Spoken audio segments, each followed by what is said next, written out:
الحمد لله وكفى والصلاة والسلام على عباده الذين اصطفى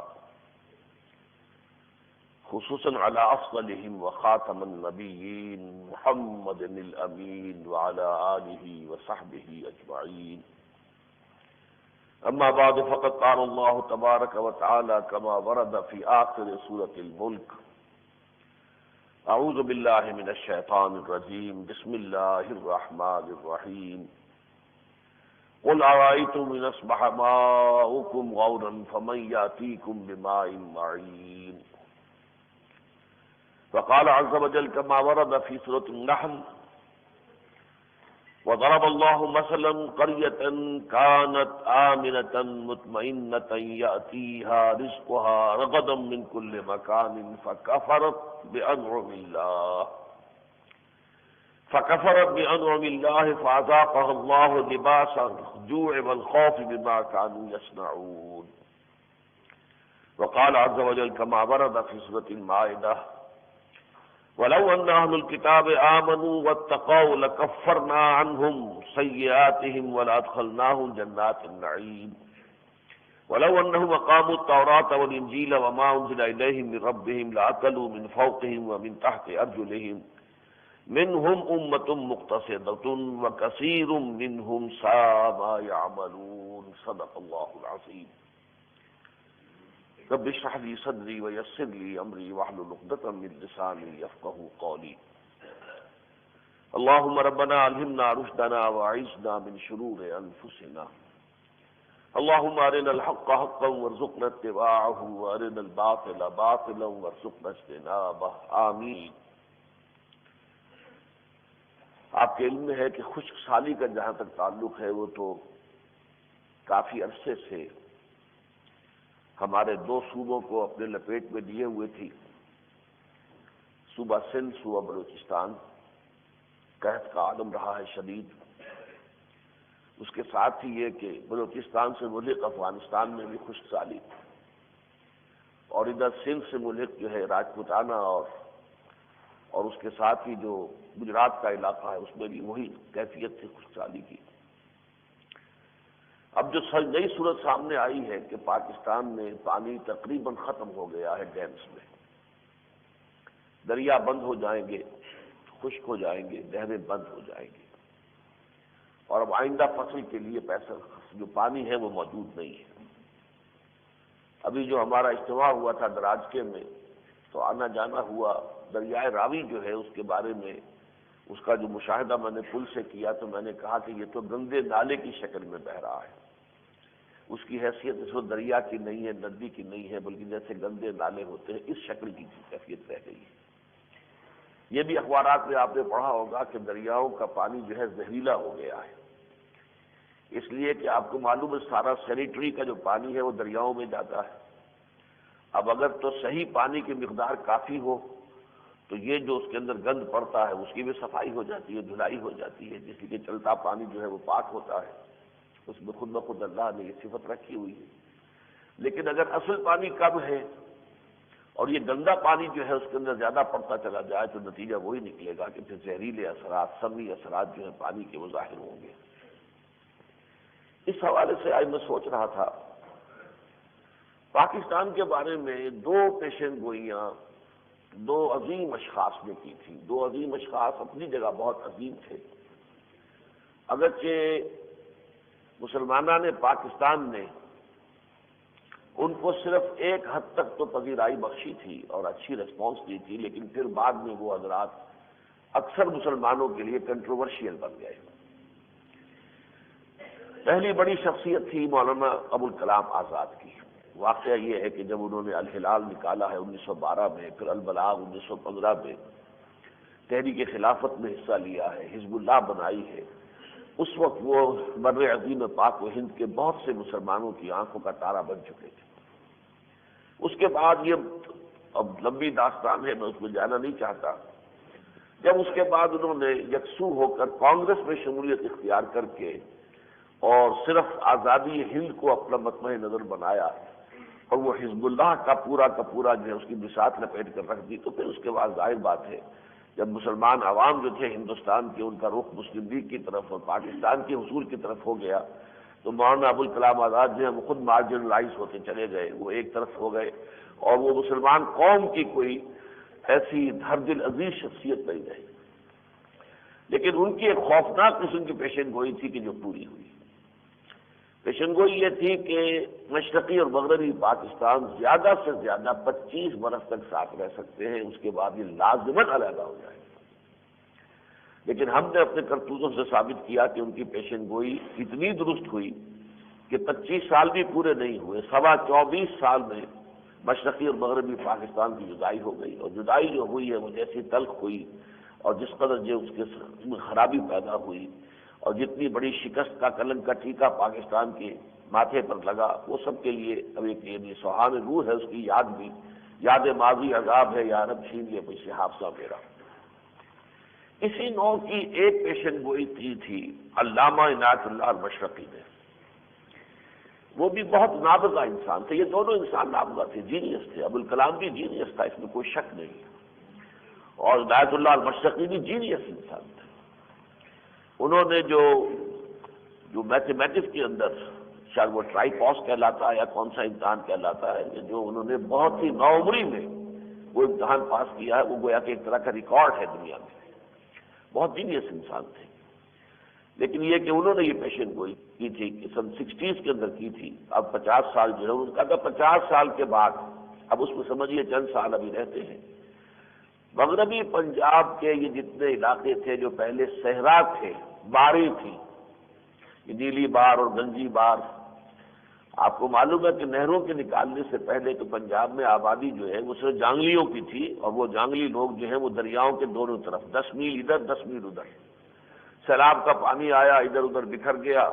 اسی میں کوئی کاشت ہو گئی تو کر لی، ورنہ کاشت سے بھی لوگ واقف نہیں تھے، بلکہ بھینسیں پالتے تھے، اور وہ جو بھی وہاں پر خودرو گھاس اور جو پودے ہوتے تھے وہ بھینسیں اس میں چڑھتی رہتی تھی، بھینس کا دودھ پی لیا، اسی کے مکھن سے سر دھو لیا، اسی کی لسی استعمال کر لی، اسی کا گوشت کھا لیا، اللہ اللہ خیر صلاح۔ چینی اور شکر سے نابلد محض سے جانتے ہی نہیں تھے کہ میٹھا کہتے کسے۔ وہ تو ہمارے ہاں موجود ہیں اب بھی، رندھاوا صاحب، وہ کہتے ہیں اپنے بچپن کا واقعہ بتاتے ہیں کہ جب ہمارے آباد کار جب آئے ہیں تو یہ لوگ جب آ کر ان علاقوں میں آباد ہوئے، نہریں نکلی ہیں، تو صورت یہ ہوتی تھی کہ اگر کوئی شخص جلندر وغیرہ سے ہوشیارپور سے آتا تھا تو وہ اپنے ساتھ کچھ گڑ لے کر آتا تھا، تو یہ اتنی بڑی دولت ہوتی تھی کہ جو ہمارے بچے ہوتے تھے وہ اپنے ہاتھ کے اوپر اس گڑ کو ذرا رگڑ لیتے تھے، اور پھر آ کر وہ باہر بچوں کے بادشاہ ہوتے تھے، یعنی وہ لوگ ایک چاٹا نہیں مجھے کیا، یہ جتنے جانگلی ہوتے تھے وہ آ کے ان کے ہاتھوں کو چاٹتے تھے کہ اس کے اندر مٹھاس لگی ہوئی ہے، ان کو مٹھاس جو ہے اس قدر عجیب چیز تھی۔ یہ حالات تھے جو تو نہریں نکلی ہیں، پھر یہ سارے چکوک آباد ہوئے، چکوک کہتے ہی انہیں ہیں کہ جو نئے آباد ہوئے ان کے نام کوئی نہیں ہے، وہ تو چک نمبر فلاں، چک نمبر فلاں فلاں، لیفٹ سائڈ کا کوئی راجبہ ہے یا رائٹ کا ہے، 87R اور 22L، یہ نام ہے آپ کے چکوک کے۔ اس سے پہلے جو کیفیت تھی، علامہ مشرقی نے کہا تھا کہ یہی کیفیت دوبارہ ہو جائے، پنجاب ایک بالکل صحرا بن کر رہ گیا۔ وہ آثار اب نظر آ رہے ہیں اور بڑی تیزی کے ساتھ سامنے آ کے نظر آ رہے ہیں۔ واقعہ یہ ہے کہ اگر پانی کی کمی کا یہی حال ہے جو اچانک آیا ہے اس وقت، آپ کو روزانہ اخبار میں ملتا ہے کہ اب ڈیموں میں 3 دن کا پانی رہ گیا، 4 دن کا پانی رہ گیا ہے، نہریں بند کی جا چکی ہیں، بہت سی پہلے سے بند پڑی ہوئی ہیں، دریا خشک ہو رہے ہیں۔ یہ صورتحال اس قدر خوفناک ہے، اس کا آپ اندازہ نہیں کر سکتے۔ یہ اللہ تعالیٰ کی طرف سے ایک بہت بڑی سزا ہے جو ہم پر آ گئی ہے۔ میں نے آج ایک تو آیت آپ کو سنائی جو اس کی نقشہ کشی کرتی ہے، وہ یہ ہے کہ سورہ ملک کا آخری آیت ہے، قُلْ أَرَأَيْتُمْ إِنْ أَصْبَحَ مَاؤُكُمْ غَوْرًا فَمَنْ يَأْتِيكُمْ بِمَاءٍ مَعِينٍ۔ تم نے کبھی غور کیا ہے اگر یہ تمہارا زمین کا پانی جو ہے یہ نیچے اتر جائے، اس کی سطح گر جائے زمین کے اندر، تو کون ہے جو تمہیں کہیں سے پانی لا کر دے دے گا؟ یہ تو اللہ تعالیٰ کا ایک نظام ہے جو چل رہا ہے، واٹر سائیکل ہے کہ پانی جو ہے بارش اور برف باری ہوتی ہے پہاڑوں پر، وہاں سے یہ پانی جو ہے ندیوں نالوں میں ہو کے، دریاؤں میں ہو کر بھی، اور زیر زمین سوتوں کے ذریعے سے بھی میدانوں میں آتا ہے، پھر اس کا فلو ہے سمندر کی طرف، پھر یہ ڈرین ہو جاتا ہے سمندر میں، پھر وہاں سے بخارات بنتے ہیں سورج کی حرارت اور تپش سے، پھر یہ اوپر جاتا ہے، ایک سائیکل ہے جو چل رہا ہے۔ اور اللہ تعالیٰ نے اوور ہیڈ ٹینکس بنائے ہوئے ہیں، یہ بڑے بڑے گلیشیئرز جو ہیں جس میں کہ ارب ہا ارب خرب ٹن جو ہے پانی جمع ہے۔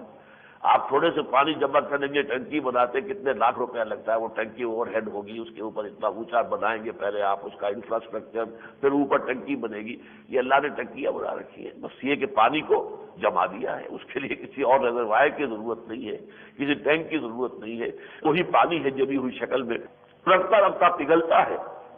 تو وہ جو پہاڑی ندیاں نالے ہیں ان میں پانی آتا ہے، وہ جمع ہوتے ہیں تو اس سے یہ دریا بنتے ہیں جو ہم دیکھتے ہیں، یہ دریائے ستلج ہے، چناب ہے اور جہلم ہے، اور یہ سندھ چلا آ رہا ہے، اور یہیں سے پھر پانی جو ہے سمندر میں چلا جاتا ہے۔ یہ سائیکل ہے ایک در حقیقت۔ اسی لیے سائنس میں کہا جاتا ہے water is a carrier only,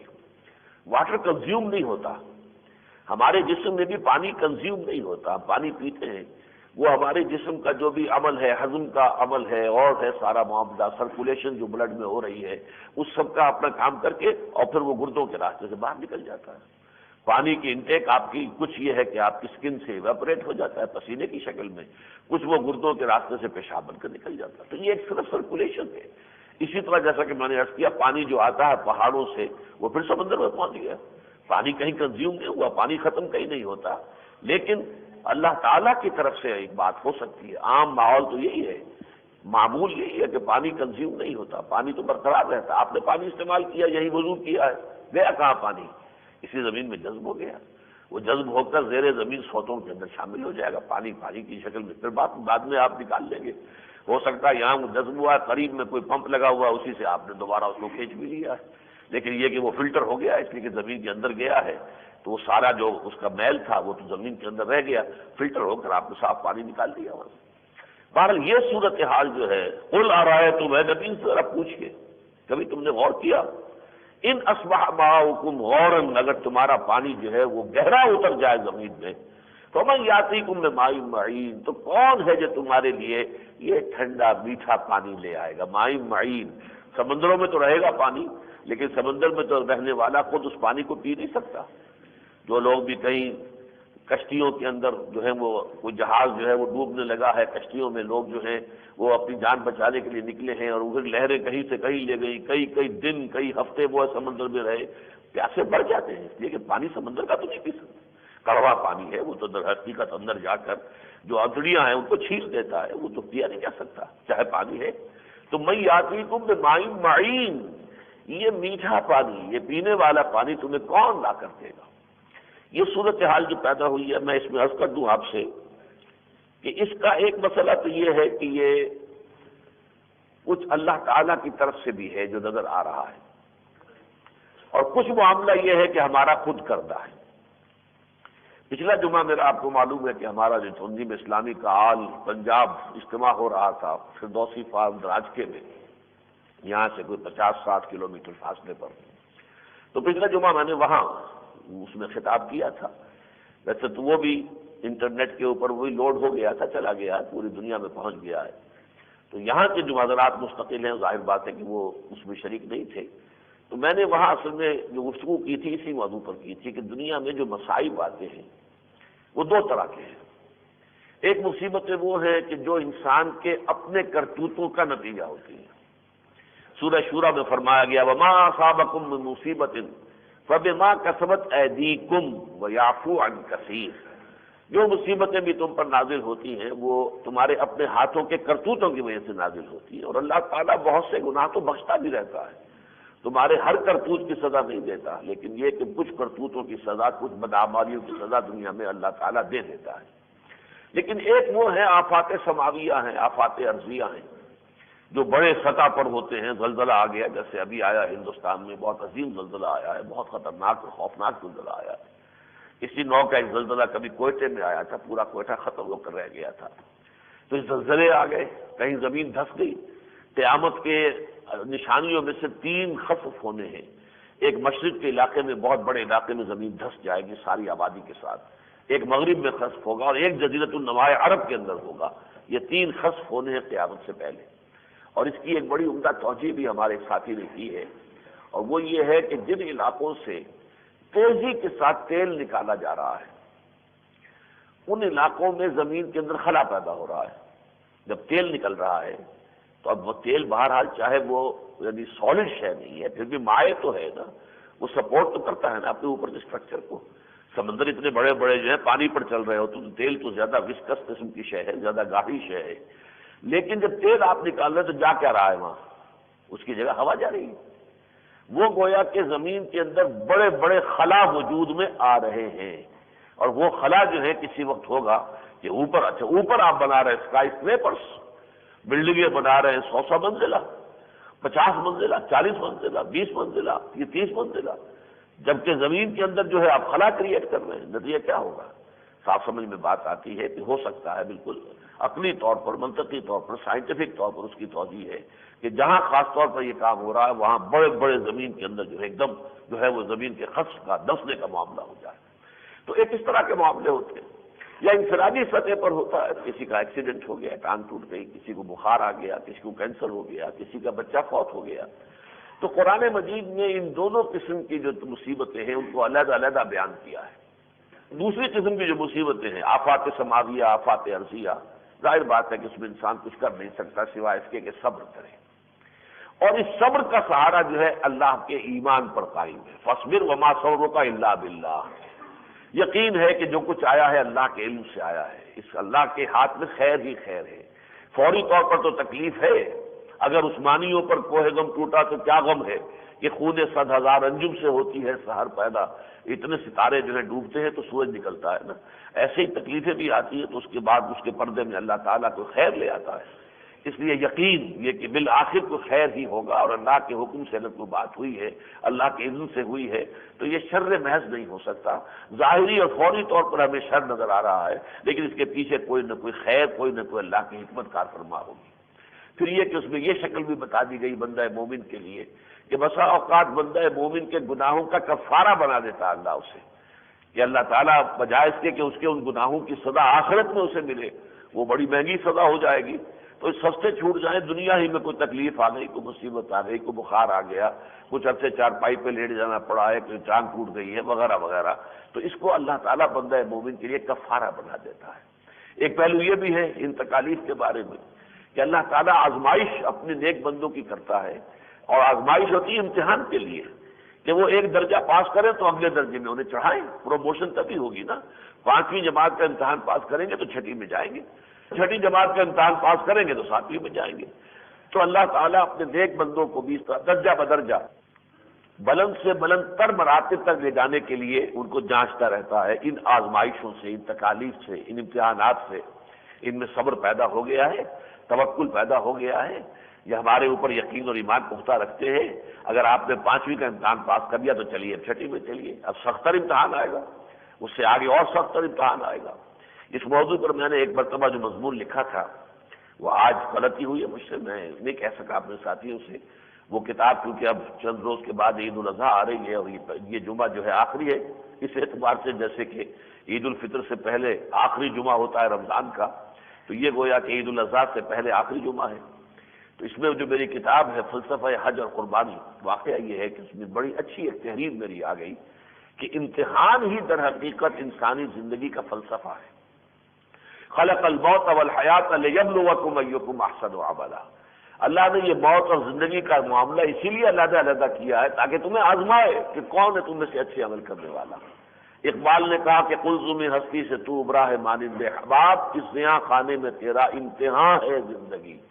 لیکن یہ امتحان بڑے سے بڑے، کڑے سے کڑے ہوتے چلے جاتے ہیں، جس کی سب سے بڑی، سب سے نمایاں، سب سے مکمل، سب سے عظیم مثال جو حضرت ابراہیم علیہ السلام کی.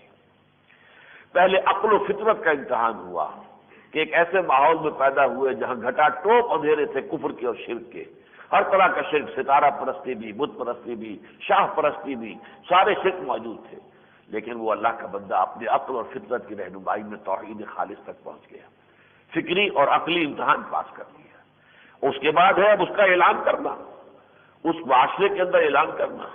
اتنا بڑا چیلنج انہوں نے پھینک دیا میدان میں، سارے بتوں کو توڑ دیا سوائے ایک کے. اگر ذرا سا بھی خوف ہوتا ہے ابراہیم میں، یہ کام کون کرے؟ اگر کہیں ہندوستان میں متھرا میں یا بنارس میں کوئی ایسا حادثہ ہو جائے تو کیا قیامت آ جائے گی، اس کا آپ اندازہ کیجیے. ہوا وہاں. لیکن اس کے بعد ڈٹ کر انہوں نے آنکھوں میں آنکھیں ڈال کر موب کے سامنے کھڑے ہو کر بات کی ہے. موب کو فیس کرنا آسان کام نہیں ہوتا. انہوں نے صاف کہا ہے کہ تم یہ جو پوچھتے ہو ان کو ذرا ان سے پوچھو نا کس نے ان کو توڑا ہے، وہ جو بڑا کھڑا ہوا ہے ابھی اس سے پوچھو، یہ بتائے گا تمہیں کس نے توڑا ہے۔ کہ تم جانتے ہو نہ بولتے ہیں نہ سنتے ہیں، تو تف ہے تم پر اور تمہارے معبودوں پر، جو نہ سنے اور نہ بولے ان کو تم اپنا معبود بنائے بیٹھے۔ تو گویا کہ وہ جو ہے سب کا سب جو پورا موب جو تھا فرجعوا الی انفسہم، انہوں نے اپنے گریبان میں جھانکا اور نتیجے پر پہنچے کہ بات تو ابراہیم کی ٹھیک ہے، لیکن پھر وہ اپنی عصبیت بات جاہلہ اور باطلہ کو جمع کر کے ان کا اچھا اسے آگ میں پھینک دو۔ باپ نے گھر سے نکال دیا، ٹھیک ہے سلام علیک ساستغفر لک ربی انہ کان بی حفیظ۔ دربار میں پیشی ہوئی، وہاں ڈٹ کر بادشاہ سے بات کی،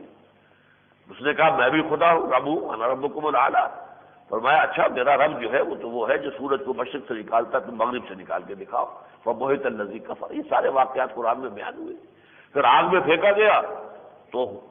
بے خطر کود پڑا آتش نمرود میں، عشق عقل ہے محو تماشائے لبے بام بھی۔ پھر وہاں سے اپنا وطن چھوڑا، ہجرت کی، خیر بات کہا اپنے وطن کو، وطن معلوف جو کس کو پسند نہیں ہوتا، جہاں باپ دادا کی قبریں ہوتی ہیں، جہاں اپنی بچپن گزرا ہے، چھوڑا، ہجرت کی۔ اس کے بعد یہ سمجھیے کہ پوری زندگی امتحانات کے اندر چل رہی ہے۔ آخری امتحان لیا ہے 100 برس کی عمر میں، جبکہ دعائیں مانگ مانگ کر ایک بیٹا لیا تھا، 13 برس کا وہ بیٹا ہو گیا تھا، اب جس کو ہم کہتے ہیں بازو بن گیا تھا باپ کا۔ تبھی تو دونوں باپ بیٹا نے تعمیر کی تھی نا بیت اللہ کی، اذ یرفع ابراہیم القواعد من البیت و اسماعیل، حضرت اسماعیل پکڑا رہے ہوں گے پتھر اور اوپر رکھ رہے تھے حضرت ابراہیم، باپ بیٹا نے مل کر بنایا ہے نا، لہذا اس کا لے کے اس وقت حکم آتا ہے اس کو ذبح کر دو۔ اب اس سے زیادہ کڑا امتحان کوئی نہیں ہو سکتا۔ 100 برس کے بوڑھے کے اکلوتے بیٹے کو کہا جائے کہ اسے ذبح کر دو، اور اس کے لیے بھی تیار ہو گئے۔ لہٰذا میں نے وہاں لکھا ہے کہ ممتحن کی بس ہو گئی، امتحان لینے والے کی بس ہو گئی۔ نادینا یا ابراہیم قد صدقت الرؤیا،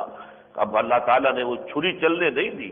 یہ مرحلہ آنے نہیں دیا، بلکہ اس کی جگہ پر فدیناہ بذبح عظیم، ان کی فدیے میں، اب یہ قربانیاں جو آپ دیں گے ان کی فدیے کے اندر شکل میں اللہ تعالیٰ نے اس کو سنت ابراہیم کے طور پر پیدا کر دیا۔ لیکن میں نے آج جو شمارہ آیا ہے ندائے خلافت کا، اس کے سرورق پر جو میری اس کتاب سے کی عبارت دی گئی ہے کوٹیشن، کہ ہمیں قربانیاں دیتے ہوئے اپنے اندر جھانکنا چاہیے۔ ہم واقعی اپنے مفادات کی قربانی بھی دے سکتے ہیں یا نہیں دے سکتے، اپنے احساسات و جذبات کی قربانی بھی دے سکتے ہیں یا نہیں دے سکتے، اپنی محبتوں کی قربانی دے سکتے ہیں یا نہیں دے سکتے، اپنی دنیاوی جو بھی ہماری مفادات ہیں ان کی قربانی دے سکتے کہ نہیں دے سکتے۔ اگر یہ نہیں دے سکتے تو یہ قربانی جو ہے 2500 3000 4000 کا بکرا آپ نے جو ہے وہ ذبح کر دیا تو کیا ہے، یہ رسم ہے، رہ گئی رسم اذاں روح بلالی نہ رہی، فلسفہ رہ گیا تلقین غزالی نہ رہی، اور نماز و روزہ و قربانی و حج یہ سب باقی ہیں، تو باقی نہیں۔ جب تک کہ تقویٰ نہ ہو، جب تک کہ انسان جو ہے ان صلاتی و نسکی و محیایا و مماتی للہ رب العالمین، اور اس کی نیت یہ نہ ہو کہ اپنی پوری زندگی اللہ کے راستے میں لگا دینی ہے، کھپا دینی ہے، قربان کر دینی ہے، اس وقت تک قربانی ایک رسم ہے، بس ایک ہمارے شاعر اسلام میں سے ثواب تو ملے گا یقیناً، لیکن جو اس کی اصل روح ہے اس سے آپ بے بہرا رہتے ہیں۔ فرشتہ موت کا چھوتا ہے گو بدن تیرا، تیرے وجود کے مرکز سے دور رہتا ہے۔ تو آپ نماز کے بدن کو تو چھو لیتے ہیں، نماز کی اصل جو روح ہے اس سے ہم اکثر و بیشتر جو ہے محروم ہوتے ہیں۔ قربانی کے بھی بدن کو ہم نے چھو لیا کہ قربان کر دیا ہے بکرا یا گائے قربان کر دی ہے، لیکن اس کی روح جو ہے اس کے ہم قریب ہی نہیں پھٹک پاتے جب تک کہ وہ تقویٰ نہ ہو۔ بہرحال یہ جو معاملہ آتا ہے دنیا میں، جو آفات سماویہ ہیں ان کا معاملہ تو یہ ہے، یا اللہ کی طرف سے انفرادی طور پر کسی پہ تکلیف آ گئی، ایک معاملہ یہ، ایک یہ ہے کہ خود کردہ را علاج نیست، اپنے جو ہے کرتوتوں کی وجہ سے آپ نے غلط نظام بنایا ہے، اس غلط نظام کی وجہ سے دنیا میں مسائل ہیں، بھوک ہے، فقر و فاقہ ہے، لوگ خودکشیاں کر رہے ہیں، جابز نہیں ہے، پیسہ نہیں ہے، آپ جو معمول کے اخراجات ہیں ان کی قیمت بڑھاتے چلے جا رہے ہیں، لوگوں کی جو ہے پہنچ سے باہر ہوتی جا رہی ہیں چیزیں، یہ سارے معاملات جو ہیں یہ خود کرتا ہے، یہ تو ہمارے اپنے کرتوت ہیں۔ چاہے اب یہ نہیں کہہ سکتے یہ مشرف صاحب کے کرتوت ہیں، ظاہر بات ہے کہ یہ تو ایکومولیٹ معاملہ جو ہے طویل عرصے تک ہماری غلط پالیسیاں چلی ہیں، اس اعتبار سے یہ جو خود کردہ ہے تو اس کو یوں سمجھیے کہ پانی کا مسئلہ بھی دو طرفہ ہے۔ پانی کے مسئلے میں ایسا محسوس ہو رہا کہ کچھ اللہ تعالیٰ کی طرف سے بھی اس کی مشیت خصوصی ہے کہ دنیا میں بحیثیت مجموعی ٹھنڈا پانی، میٹھا پانی کم ہو رہا ہے۔ چنانچہ جس طرح کا کرائسس آج ہمارے سامنے ہے، بعین ہی یہی کرائسس اسرائیل کے سامنے موجود ہے۔ اسرائیل میں جو پینے کا پانی ہے وہ جھیل گلیلی، جس کا کہ نام بہت آتا ہے انجیل میں، حضرت عیسیٰ علیہ الصلوۃ والسلام کی بہت سی تبلیغ وغیرہ جو ہے اور ان کے جو حواری تھے ان کا تعلق گلیلی سے تھا۔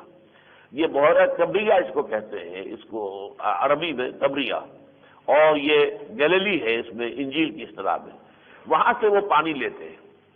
اس پانی کا لیول اتنا کم ہو رہا ہے کہ جو پمپنگ کا نظام ان کا ہے، جس آخری درجے سے وہ پمپ کر سکتے ہیں اس کے بعد پمپنگ نہیں ہو سکے گی، اس تک پہنچ چکا ہے لیول، اور شدید تشویش ہے اسرائیل میں اس وقت۔ یہی وجہ ہے کہ آپ نے سنا ہوگا، اخبارات میں خبریں بھی آئی ہیں کہ ان کی ساری نیگوسیشن ترکی کے ساتھ چل رہی ہیں۔ ترکی میں یہ جو دریا ہیں، جیسے کہ عراق میں ہمارے دریا جو ہیں وہ کشمیر سے ہو کر آ رہے ہیں، اسی طریقے سے جو عراق کے دریا ہیں دجلہ و فرات، یہ ترکی سے ہو کر آتے ہیں۔ پہاڑی علاقہ جو ہے وہ وہاں ہے در حقیقت ان کے ہیڈز، ان کے جو اصل منبع ہیں۔ آپ کو معلوم ہے دریائے سندھ کا منبع کہاں ہے اور دریائے ستلج کا منبع کہاں ہے؟ وہ ایک ہی جھیل ہے، جھیل مانسروور۔ جھیل مانسروور جو ہے وہ کوئی اتنا بڑا پیالہ ہے کوہ ہمالیہ میں کہ اس کے ایک طرف سے دریائے سندھ نکلتا ہے اور شمال مغرب کو ہوتا ہوا پھر آتا ہے لمبا چکر کھا کے پاکستان میں، لداخ کے علاقے سے نکل کر پھر یہ سارا بلتستان سے ہو کر اور پھر یہ کوہستان سے ہو کر پھر یہ پنجاب میں داخل ہوتا ہے۔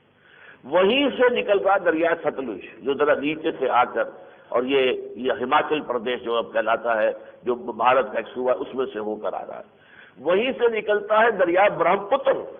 یہ برہم پتر مشرق سے نکلتا ہے لمبا چکر کھا کے دریائے سندھ سے بھی کہیں زیادہ لمبا چکر کھا کر پھر یہ مشرقی پاکستان میں آتا ہے، اور اسی کے ساتھ جا کر پھر ملتے ہیں دریائے گنگا وغیرہ بھی، اسی کی ٹریبیوٹریز بن جاتی ہیں۔ یہ ایک جھیل سے ہے، جھیل مانسروور۔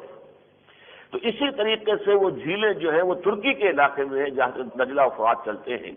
اب یہ ساری کوشش یہ ہو رہی ہے کہ کوئی ماڈرن ٹیکنالوجی تو آج تک ہو سکتی ہے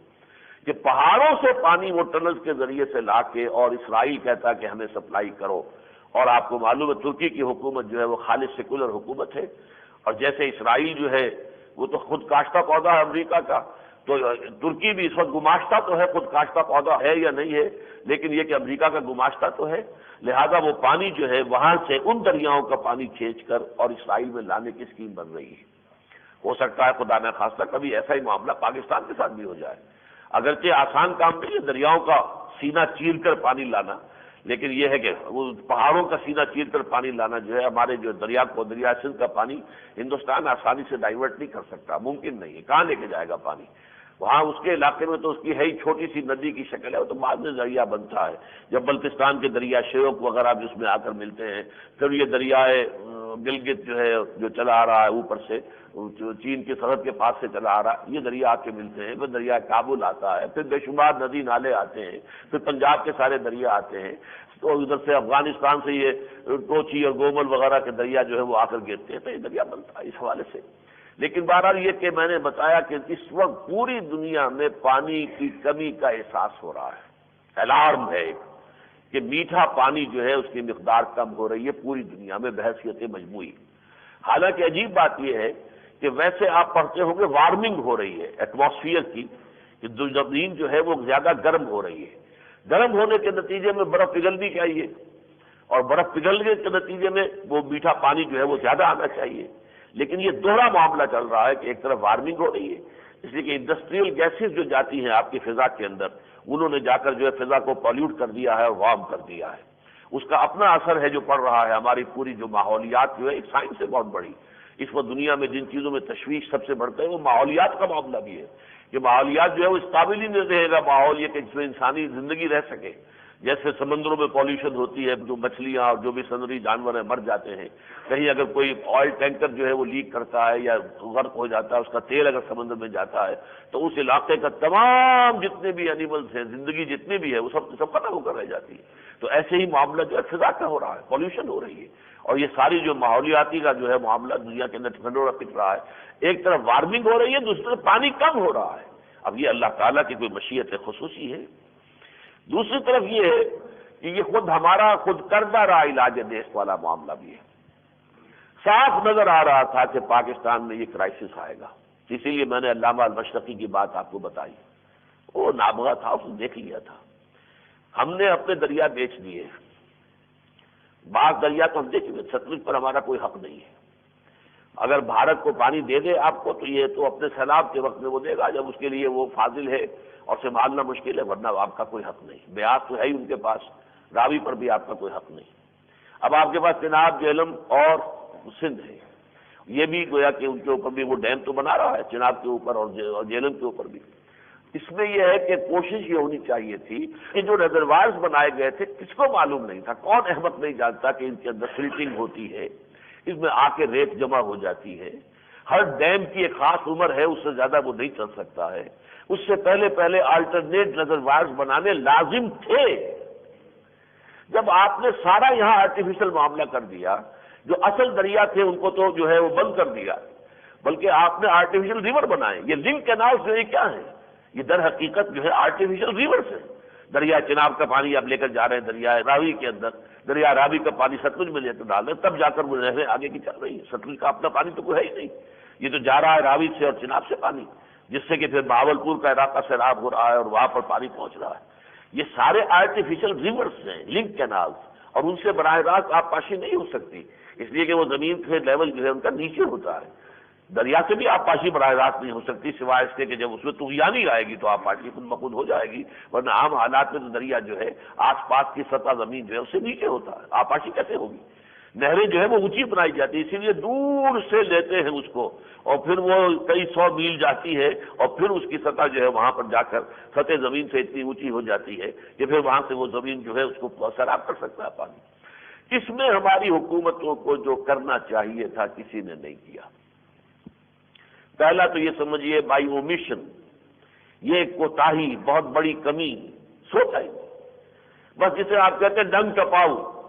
بس کسی طریقے سے ہماری حکومت قائم رہے، آج کا مرحلہ طے ہو جائے، آج کا کھانے کے لوگوں جس کے پاس ہو، کل کی جو ہے وہ دیکھ لے گا، tomorrow will take care of itself, کل جو کچھ ہوگا وہ خود اپنی پرواہ خود کر لے گا، اپنے بارے میں خود سوچ لے گا۔ یہ ہماری تمام حکومتوں کی پالیسی رہی ہے۔ کسی نے مستقبل کے بارے میں غور نہیں کیا، کسی نے اس کے لیے پیش بندی نہیں کی، کسی نے اس کے لیے منصوبہ بندی نہیں کی، اور کچھ عرصے سے تو آپ کو معلوم ہے چیخ چیخ کر لوگ کہہ رہے ہیں کہ پانی ختم ہو جائے گا، صحرا بن جائے گا یہ علاقہ۔ خیر مولانا علامہ مشرقی نے تو کہا تھا 40 سال پہلے، لیکن یہ کہ اب کم سے کم 5-7 سال سے تو تمام اریگیشن کے ماہرین کہہ رہے ہیں، تمام چیف انجینئرز کہہ رہے ہیں، لیکن یہ کہ آپ کو معلوم ہے کہ دوسری جو ہماری جو اومیشن کہہ لیجئے یا کمیشن کہہ لیجئے وہ یہ ہے کہ ہم نے جب اللہ تعالیٰ سے کیا وہ اپنا وعدہ پورا نہیں کیا، تو ابھی اللہ کی سزا کے طور پر بھی گویا کہ ہمارے اوپر یہ مسلط ہو گیا ہے، ایک پانی کی کمی، اور دوسرے یہ کہ آلٹرنیٹ ریزروائرز بنانے کے لیے آپ کے لیے ممکن نہیں ہے، اس لیے کہ اب یہ قوم تحلیل ہو چکی ہے، اب یہ ایک قوم نہیں رہی، یہ قومیتوں میں، عصبیتوں میں، صوبوں میں، صوبہ ہے اصل شے، صوبہ پرستی کی لعنت جو ہے وہ گھٹی کے اندر پڑ گئی ہے۔ لہذا یہ دیکھتے ہیں کہ اس ڈیم سے، کالا باغ ڈیم سے فائدہ کس کو ہوگا؟ زیادہ فائدہ تو پنجاب کو ہو جائے گا، حالانکہ تمام ایکسپرٹ بتا رہے ہیں سب سے زیادہ فائدہ سندھ کو پہنچے گا، لیکن نہیں، سندھی قوم پرست ہے، اس کی اصل وجہ کیا ہے؟ صاف کہہ دیتے ہیں جب آپ سندھیوں سے بات کریں کہ بات بھائی صاف صاف ہے، ہمیں پنجابیوں پر اعتماد نہیں ہے، بات ختم۔ اگر اتنا بڑا ریزروائر بنا دیں اور وہ ہمارا پانی بند کر دیں تو پھر سوائے لڑائی کے اور کوئی چارہ کار نہیں رہے گا نا۔ ہمیں یہ اعتماد نہیں ہے، یہ باہمی اعتماد کا فقدان ہے، ورنہ ٹیکنیکلی بات اگر کی جائے، بات کو سمجھا جائے، سمجھایا جائے، تو سب سے بڑھ کر وہ جو چیف انجینئرز تھے اس کے وابدہ کے، وہ سرحد کے رہنے والے، ان کا یہ کہنا جو ہے کہ میں نے خود اپنی کوٹھی وہاں بنائی ہے جہاں یہ ولی خاں کہتا ہے کہ یہ ڈوب جائے گا، یہ قطعاً ڈوبنے کا سوال ہی نہیں ہے۔ مزید ہم احتیاط کرنے کو تیار ہیں کہ کالا باغ ڈیم کی ہائٹ کم کر دیتے ہیں تاکہ اتنا بھی ریزروائر نہ آئے، لیکن میں یقین کے ساتھ جانتا ہوں کہ وہاں اس کا کوئی امکان نہیں ہے، تبھی تو میں نے اپنی کوٹھی وہاں بنائی ہے، ورنہ میں پاگل ہوں کہ میں اپنی کوٹھی وہاں بناتا ہوں۔ یہ سارے انجینئر، سارے کے سارے ٹاپ کے آپ کے سائنسدان جو کہہ رہے ہیں، لیکن نہیں، ادھر ولی خاں اڑا بیٹھا ہے اور ادھر سندھی قوم پرست جو اڑے بیٹھے ہیں، اور یہ ڈیم نہیں بن سکتا۔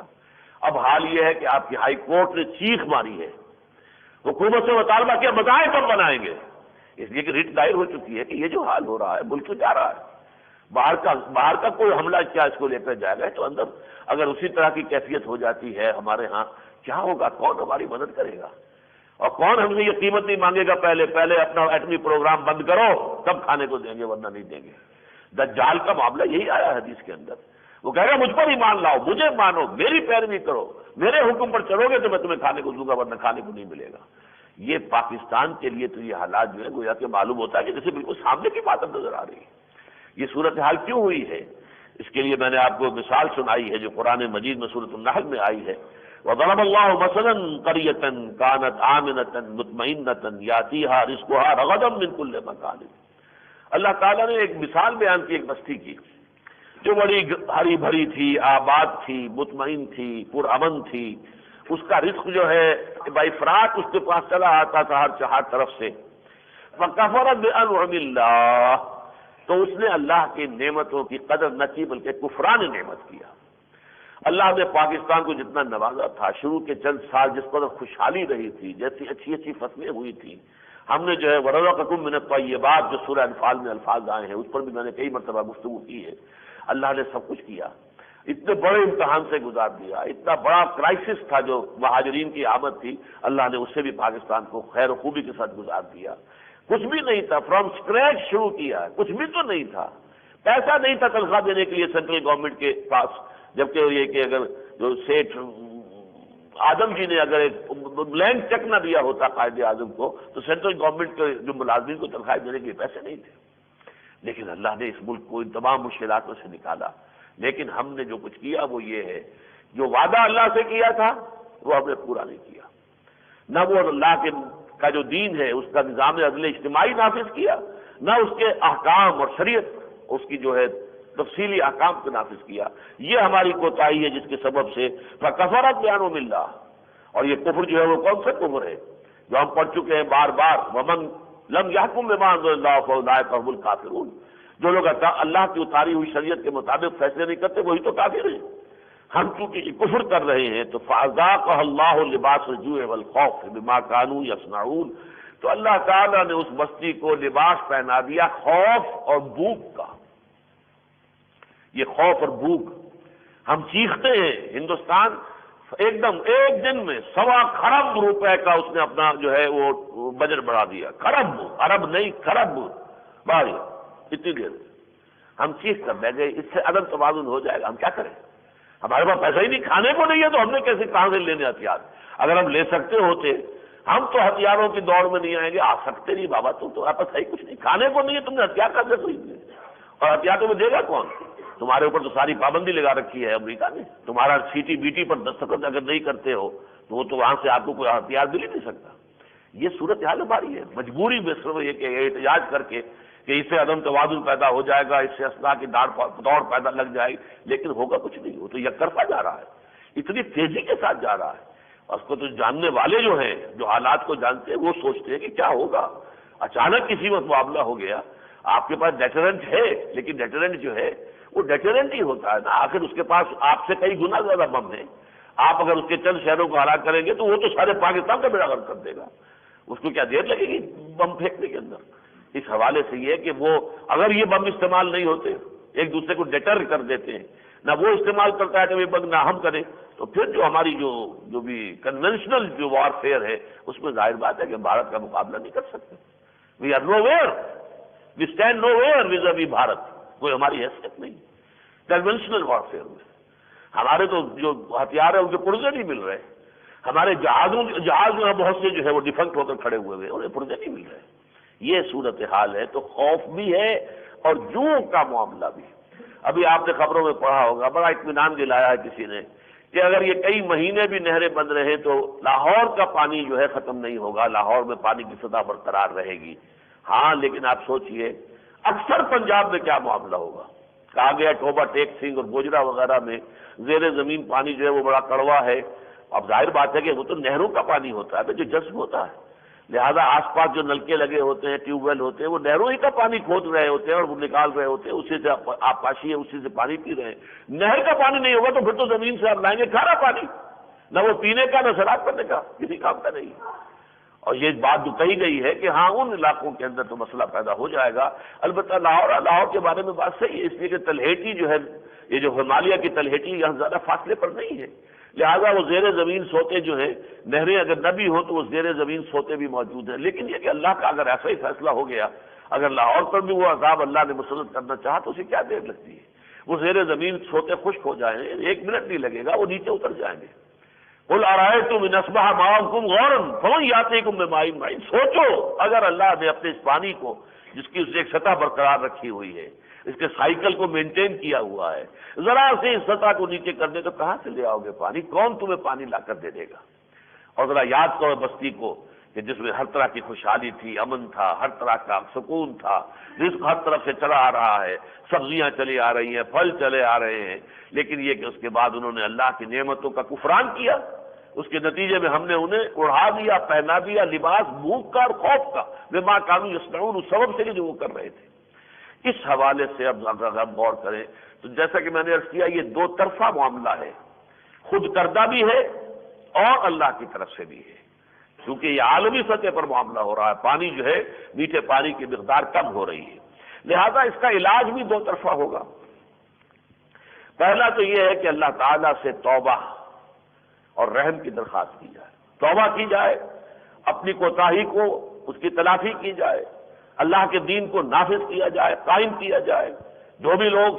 یہاں پر جو ہے اس وقت at the helm of affairs ہے، جن کے ہاتھ میں اقتدار ہے، اختیار ہے، وہ اس کو سمجھے، اور جو دینی جماعتیں ہیں کہ جو اس کے لیے دباؤ ڈال سکتی ہیں، وہ اس کو سمجھے کہ یہاں پر اصل ساری توجہ ہونی چاہیے، اللہ کو مناؤ، اللہ کو راضی کرو، اللہ سے رحم کی درخواست مانگو، لیکن وہ صرف مانگنے سے کچھ نہیں ہوگا جب تک کہ توبہ نہیں کرو گے اور اللہ کی جناب میں جو بھی کوتاہیاں ہیں ان کی تلافی نہیں کرو گے، نظام اسلامی کو نافذ کیا جائے اور شریعت اسلامی کو نافذ کیا جائے۔ اس میں یقیناً وہ حدیث ذہن میں رکھیے، اللہ کے رسول نے فرمایا صلی اللہ علیہ وسلم، اقامت حد من حدود اللہ خیر من مطر 40 لیلہ، اللہ کی حدود اگر نافذ کرو گے تو ایک حد کے نافذ کرنے سے بھی اتنی برکتیں پیدا ہوتی ہیں جو 40 دن رات کی بارش سے بھی زیادہ جو ہے اس سے رویدگی پیدا ہوگی، سبزہ پیدا ہوگا اور اس سے نباتات پیدا ہوگی 40 راتوں کی بارش سے۔ اس میں ایک صاحب نے بہت اچھا نکتہ پیدا کیا ہے کہ راتوں کی بارش ہے تاکہ دن میں بارش نہ ہو، تاکہ دن میں وہ پانی زمین میں خشک ہو جائے، جذب ہو جائے، پھر بارش نہیں ہو، تاکہ وہ پانی زمین میں جائے، ورنہ یہ کہ اگر مسلسل بارش ہو تو پانی بہہ کر چلا جاتا ہے، سمندروں میں پہنچ جاتا ہے، لیکن وقفے وقفے سے ہو رہا ہے۔ تو 40 راتوں کی بارش، حدیث کے الفاظ بھی یہی ہے، من مطر 40 لیلہ، اس سے زیادہ جو ہے خوشحالی پیدا ہو جائے گی۔ اسی حوالے سے میں نے آپ کو 2 آیات سنائی ہیں، یہ سورہ مائدہ کی آیت نمبر 65 اور 66 ہے۔ یہاں پر صرف یہ ہے کہ اہل الکتاب کی بجائے آپ اپنے آپ کو سمجھیے، اللہ کا قانون جو ہے امیوٹیبل ہے، وہ چینج نہیں ہوتا، from person to person, from nation to nation, people to people, قانون ایک ہی ہے۔ وَلَوْ أَنَّ أَهْلَ الْكِتَابِ آمَنُوا، اگر یہ اہل کتاب ایمان لاتے واتقوا اور تقوی کی روش اختیار کرتے، لَكَفَّرْنَا عَنْهُمْ سَيِّئَاتِهِمْ، تو ہم ان سے ان کی برائیوں کو دور کر دیتے، وَلَأَدْخَلْنَاهُمْ جَنَّاتِ النَّعِيمِ، اور ہم لازماً داخل کرتے انہیں نعمتوں بھری جنتوں میں۔ وَلَوْ أَنَّهُمْ أَقَامُوا التَّوْرَاةَ وَالْإِنْجِيلَ، اور اگر انہوں نے قائم کیا ہوتا تورات کو اور انجیل کو، وَمَا أُنزِلَ إِلَيْهِمْ مِنْ رَبِّهِمْ، اور جو کچھ اور نازل ہوا ان پر ان کے رب کی طرف سے، لَأَكَلُوا مِنْ فَوْقِهِمْ، تو وہ کھاتے اپنے سروں کے اوپر سے بھی، اللہ کی رحمتیں آسمان سے بھی ان کی بارش ہوتی، وَمِنْ تَحْتِ أَرْجُلِهِمْ، اپنے قدموں کے نیچے سے بھی، زمین اپنے سارے خزانے اگل دیتی،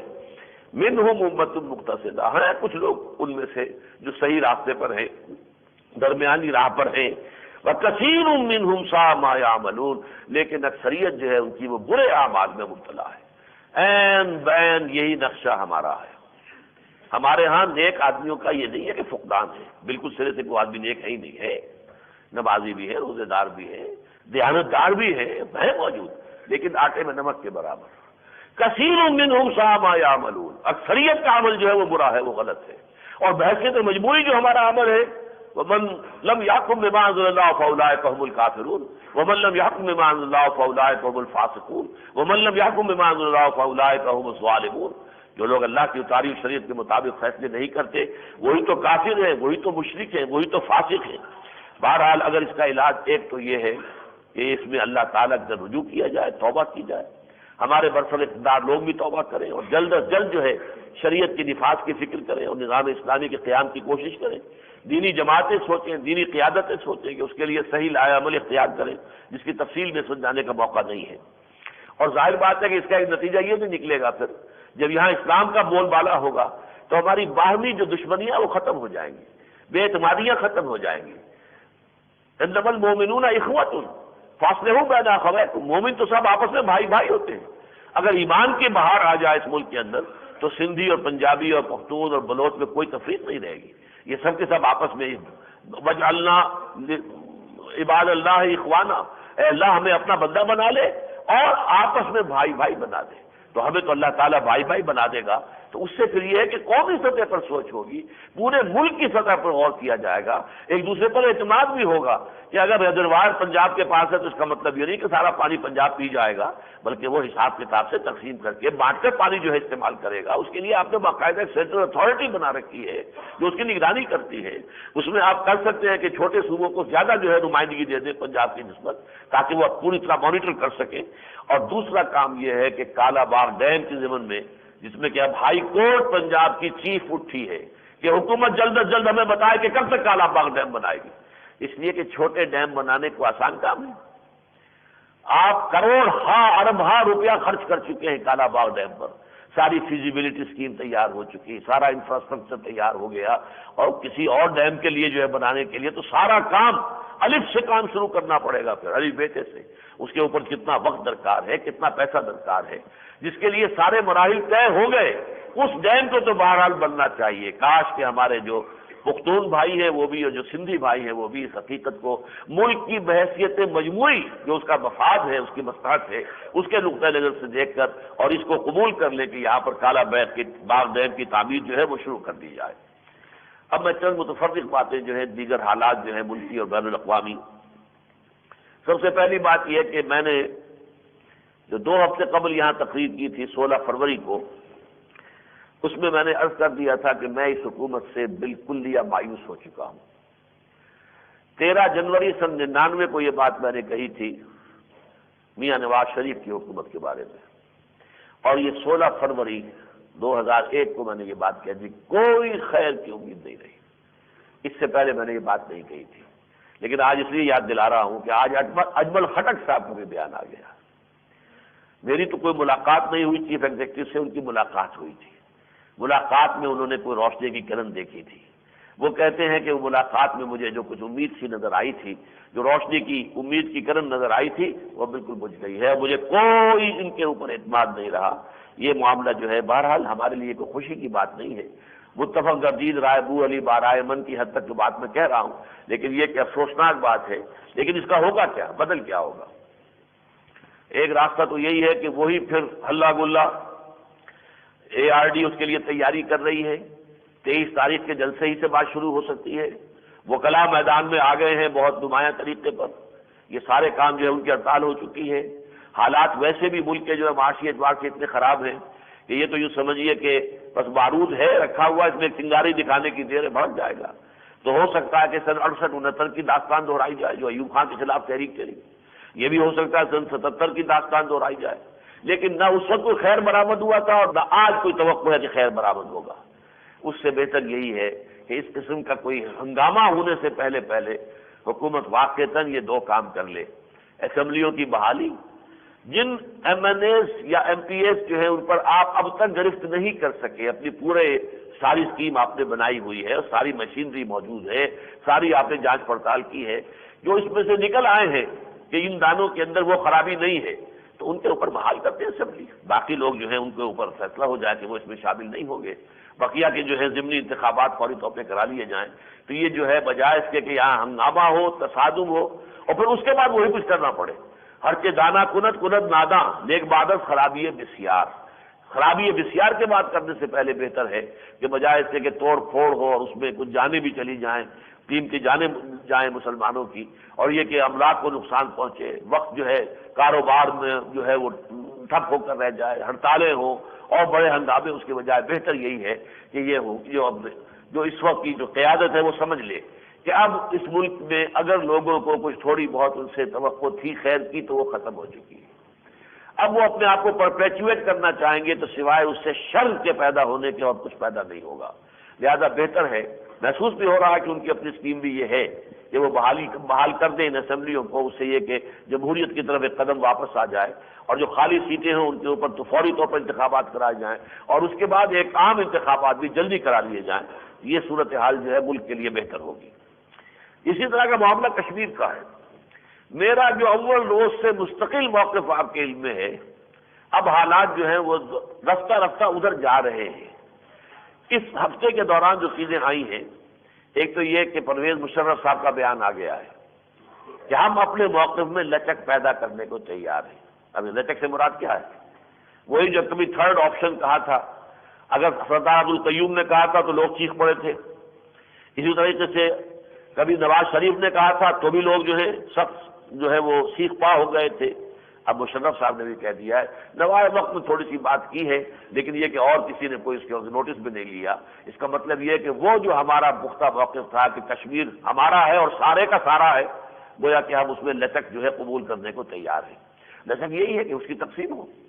اور اس کے سوا کوئی بالفعل معلوم ہے نہیں، کوئی ایکویشن ہو نہیں سکتی، کوئی آپ اسٹرائک نہیں کر سکتے معاملہ، اس کو ہوگا تو یہی ہوگا۔ لیکن زیادہ نمایاں بات یہ ہے کہ ہندوستان میں جو فرقہ پرست اور کٹر قسم کی ہندو قیادت ہے، وہ اب اس پر آمادہ ہو گئی ہے، بی جے پی آمادہ ہو گئی ہے، اس کے صدر نے اس کی آمادگی جو ہے وہ ظاہر کر دی ہے کہ لداخ ایک علیحدہ صوبہ ہو، وہ لداخیوں کا ہو، وہاں بدھ مت کی اکثریت ہے، اور جموں ایک علیحدہ اسٹیٹ ہو جائے۔ پنجاب تو آپ کو معلوم ہے جو ہم چھوڑ کر آئے تھے، جو مغربی پنجاب سے چھوٹا تھا، 31 اضلاع تھے پنجاب کے، جو یہ جب پنجاب ایک ہوتا تھا پارٹیشن سے پہلے، 17 آئے تھے مغربی پاکستان میں، اور 14 گئے تھے ہندوستان میں مشرقی پنجاب کی شکل میں۔ وہاں اس کے 3 صوبے بن چکے ہیں، ہریانہ بھی اسی میں ہے، پنجاب اسی میں ہے، ہماچل پردیش اسی میں ہے، 2 صوبے اور بھی بن جائیں۔ جموں ہے، ہماچل پردیش جو ہے وہ اس سے کچھ زیادہ بڑا نہیں ہے، جموں جتنا جموں ہوگا اتنا ہی وہ ہو جائے گا۔ اسی طریقے سے لداخ، اور یہ کہ آپ یہ جو ویلی ہے اس کے بارے میں یہ بات آئی ہے کہ اس کو آزاد کر دیا جائے، لیکن اس ویلی میں پاکستان کے لوگوں کو بھی آنے کی کھلی اجازت ہو، ہندوستان کے لوگوں کو بھی آنے کی کھلی اجازت ہو، گویا کہ اپروچیبل ہو جائے دونوں طرف سے، اور ہندوستان اور پاکستان دونوں مل کر اس بات کی ضمانت دیں کہ یہاں کوئی اور تیسری طاقت آ کر جو ہے وہ دخل نہیں دے گی۔ یہ اسکیم جو ہے یہ اب بن رہی ہے، اور میں سمجھتا ہوں اگر یہ بن جائے، اللہ کرے کہ بن جائے، ہو جائے، اللہ کرے کہ ہو جائے، اس لیے کہ اس مسئلے نے جس طریقے سے کہ ہماری توانائیوں کو ختم کیا ہے، ہمارا جو میکسیمم جو ہے وہ اسلحہ پر صرف ہوا ہے، حالانکہ وہ اسلحہ ہمیں اس قابل نہیں بنا سکا کہ ہم لڑ کر کشمیر لے سکتے، بزور شمشیر اور بقوت بازو ہم اپنا حق لے سکتے، آپ اس کے قابل نہیں ہو سکے۔ زیادہ زیادہ یہ ہے کہ 2 مرتبہ ہم نے بھارت کو سنبھال لیا، روک دیا، اگر 77 میں ہم روک بھی نہیں سکے، وہ تو یہ کہ ون سائیڈڈ جو ہے یونیلیٹرل سیز فائر اگر نہ ہوتا، نکسن نے حکم نہ دیا ہوتا کوسیجن کو، اور کوسیجن نے نہ حکم دیا ہوتا اندرا گاندھی کو، تو مغربی پاکستان بھی اس وقت ختم ہو جاتا 6 دن کے اندر اندر۔ میرا یہ تجزیہ کئی مرتبہ آپ حضرات کے سامنے آ چکا ہے۔ بہرحال یہ اگر ہو جائے، اور اسی کے ضمن میں بات آئی ہے کہ بھارتی وفد جو آیا ہوا ہے ان میں کچھ جرنیل بھی ہیں، کچھ خواتین بھی ہیں، اور وہاں واقعتاً یہ کہ جو باتیں وہ کر رہے ہیں اس سے امید ہو رہی ہے کہ واجپائی بھی اب سمجھ گیا ہے کہ خام خواہ ہندوستان میں بلیڈ ہو رہا ہے نا، مسلسل اس کا سرمایہ جو ہے خرچ ہو رہا ہے، پیسے خرچ ہو رہے ہیں، ان کے آدمی بڑھ رہے ہیں اور حاصل کچھ بھی نہیں، لہذا ممکن ہے کہ یہ شکل بن جائے، اللہ کرے کہ ہو جائے، اس سے ہمیں ایک فائدہ ہو جائے گا، جس کا میں نے کئی مرتبہ کہا اس سے پہلے کہ ہم یکسو ہو کر پھر جو مغربی معاملہ ہے اسرائیل کا، اس کے معاملے میں جو ہمارا رول اللہ تعالیٰ کی طرف سے مقرر کردہ ہے میرے نزدیک، ہم اس رول کو ادا کرنے کے لیے زیادہ فارغ ہو سکیں گے۔ تیسری بات اور ایک اچھی آئی ہے، میں نے تو سن 91 میں جب شروع کی تھی تحریک خلافت پاکستان، تو جو پہلا منشور تھا میرا، جو پھر ہم نے بہت بڑی تعداد میں شائع کیا ہے، پاکستان میں نظام خلافت کیا، کیوں اور کیسے، اسی کا ایک حصہ یہ بھی تھا کہ یہاں نظام ہونا چاہیے صدارتی اور چھوٹے صوبے بننے چاہیے۔ یہ چھوٹے صوبوں کی بات ایس ایم ظفر صاحب نے اب کی ہے۔ یہ دانشور لوگ جو ہیں یہ نہ معلوم اتنی دیر کیوں سوئے رہتے ہیں، یہ بات جو ہے اگر یکجا ہو کر کبھی جو ہے مل جل کر یہ بات جو ہے زور شور کے ساتھ اٹھائیں، تو اس وقت ہماری سب سے بڑی لعنت صوبہ پرستی کی لعنت ہے، اور صوبہ پرستی کی لعنت کا توڑ یہی ہے کہ صوبوں کو توڑ دیا جائے، چھوٹے صوبے بن جائیں، اس میں سہولت بھی ہوگی، سندھ کے 2 صوبے ہو جائیں، پنجاب کے 5 ہو جائیں۔ ہم نے اپنی تنظیم اسلامی کے اعتبار سے پنجاب کو 6 میں تقسیم کر رکھا، 6 ہمارے حلقے ہیں، اسی طریقے سے پنجاب جو ہے 5 صوبوں کے اندر تقسیم ہو سکتا ہے، 2 سرائکی کے ہوں گے، 2 شمالی سرائکی، جنوبی سرائکی، جیسے امریکہ میں آپ کو معلوم ہے کہ کئی جو اسٹیٹس ہیں ایسی ہیں، نارتھ کیرولائنا، ساؤتھ کیرولائنا، اسی طریقے سے جو ورجینیا، ویسٹ ورجینیا، یہ مختلف ہیں، ساتھ ساتھ ہیں، لیکن ان کو علیحدہ کیا گیا ہے، تو 2 سرائکی صوبے ہوں، 2 سندھی صوبے ہوں، اسی طریقے سے پختون کے 2 ہونے چاہیے، تو اس میں یہ تعداد بن جائے گی انشاءاللہ۔ تو یہ بات سامنے آئی ہے تو میں نے کہا کہ اس تائید کو بھی میں آپ کے سامنے نوٹ کرا دوں۔ آخری بات یہ ہے کہ مولانا محمد اکرم آوان صاحب نے ایک تو یہ کہ اس عرصے کے دوران اپنی وہ 7 مارچ والی کال واپس لے لی ہے۔ یہ چیز جو ہے اس اعتبار سے میں سمجھتا ہوں کہ ٹھیک ہی کیا ہے کہ انہوں نے یعنی میرے سمجھداری کا ثبوت دیا ہے۔ خام خواہ کو کوئی چھوٹا موٹا ہنگامہ کروا لینے سے حاصل کچھ نہیں تھا، لیکن یہ کہ اس میں یقیناً صبح کی ہوئی ہے۔ دینی حلقے میں سے ایک ہی جماعت ایسی نکلی تھی جس نے یہ الٹیمیٹم کا انداز اختیار کیا تھا۔ تو یہ کوئی اچھی شکل سامنے نہیں آئی ہے کہ یہ جو ہے کہ اب چونکہ تدریجاً قائم کرنے کا وعدہ کر لیا اس لیے ہم تدریجاً قائم کا تو وعدہ ہمیشہ سے ہے، کب سے نہیں ہے، وہ تو ہمیشہ سے ہے، کہہ رہے ہیں ہم نافذ کریں گے، لیکن وہ ڈٹ کر کہہ رہے ہیں کہ بیرونی سود ختم نہیں ہوگا۔ جب بیرونی سود ختم نہیں ہوا تو ظاہر بات ہے سود تو ختم نہیں ہوا، پھر اللہ تعالیٰ سے جو ہماری بغاوت ہے وہ تو ختم نہیں ہوتی، وہ تو ڈٹ کر کہہ رہے ہیں۔ تو اگر تو واقعی آپ کے پاس 3 لاکھ آدمی ہیں یا تھے تو نکلیے پھر اللہ کا نام لے کر سروں پر کفن باندھ کر۔ لیکن یہ ہے کہ یہ شکل جو ہے اچھی سامنے نہیں آئی۔ اس سے تو یہ ہے کہ کچھ اور پر شب کی منتوں نے تو کھو دی رہی، صحیح والی بات ہے، پہلے ہی اپنی کون سی تھی ایسی آبرو، دینی حلقوں کی اور دینی جماعتوں کا کوئی ایسا ہمارے ہاں اب اچھا نہیں رہا، لوگوں کے اندر عام تاثر، لیکن اس قسم کے واقعات سے وہ اور خراب ہو رہا ہے۔ ایک بات انہوں نے یہ کہی ہے، بھاجی کا بیان ہے ان کا کہ اگر یہاں اسلام نافذ کرتے ہیں تو قرضے سارے ہم ادا کر دیں گے۔ اب پتہ نہیں ان کے پاس کہاں کے خزانے آئے ہیں،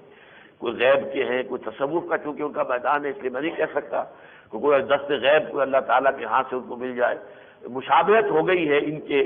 اور ہمارے جو طاہر القادری صاحب ہیں، وہ کہتے ہیں حکومت مجھے دے دو تو میں سارے قرضے طے کروا دوں گا، ادا کروا دوں گا۔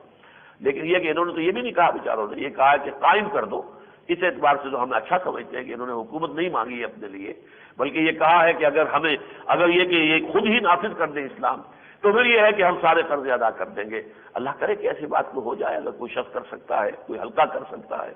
تو وہ تو یہ ہے کہ ہر صورت اسے کر لینا چاہیے۔ اسی کی وجہ سے شاید لوگ اسلام نافذ کرنے کے لیے آمادہ ہو جائیں۔ جان پر تو نہیں ہوئی ہماری حکومتوں کے،